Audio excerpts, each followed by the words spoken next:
لله الذي وحده والصلاة والسلام على من لا نبي بعده. أما بعد فأعوذ بالله من الشيطان الرجيم. بسم الله الرحمن الرحيم. وما آتاكم الرسول فخذوه وما نهاكم عنه فانتهوا. صدق الله العظيم. نبی علیہ السلام د سیرت په حوالې سره دولسم درس دی چې د حسب او د نسب چې د حسب په لحاظ سره د عرب ولې منتخب شول. د حسب او د نسب چې دغه د عربو خلکو ته د خپل د نسب دومره اهتمام به یې کوو چې د خپل نیکونو د پلارانو او د نیکونو هغه پرېږده چې کوم آسان به دي ساتل، نو د هغې به ورته پته وه چېرې زما د اس د پلانکي اس په نسل کې دی او زما د اس د پلانکي اس په نسل کې دی. نو تر دې پورې چې الله تعالی یو پیغمبر رالیږي نو د هغه نسب هغه محفوظ هغه ساتلی. د عربو گویا کې دي کې د نسب اهتمام ډېر هغه زیات تر دې پورې دې په باره کې راځي د عربو په باره کې چې دې به دومره په دې به دې ته یاد به ورته چې دې پلانکي د ازادې ښځې پیس کړي دي او دې پلانکي دا د یوې وینځې پیس کړي. په دې وجه باندې د سلمہ بن اقوع رضی الله عنه هغه قول دی چې گویا کې په یو جنگ کې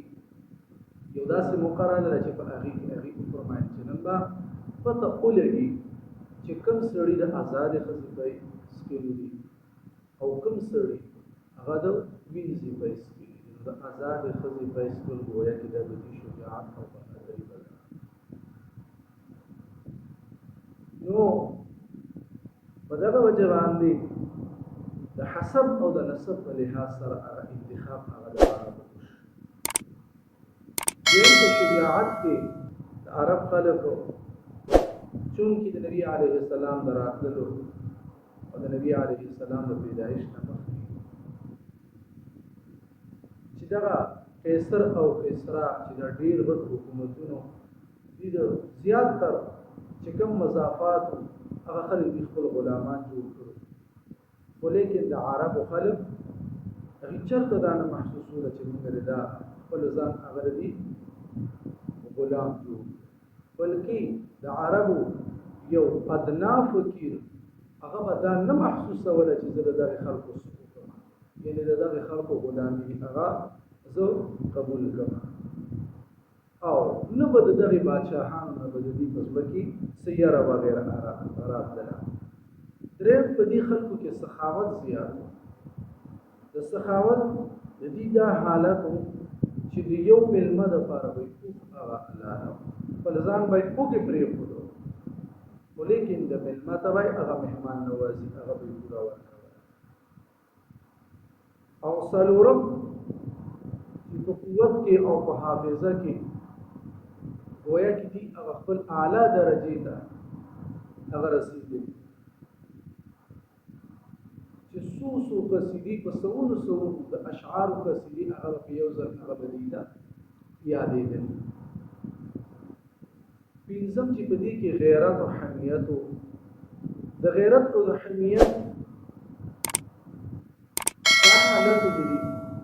چې د یو ادنا د قبیلې د یو ادنا کس د بېعزتۍ د وجې نه به هغې خپل مال او خپل جان هغه به یې داسې ضایع کوو په خپل دشمن باندې به یې داسې لګو لکه څنګه چې اوبه تویېږي. او بل د فصاحت او د بلاغت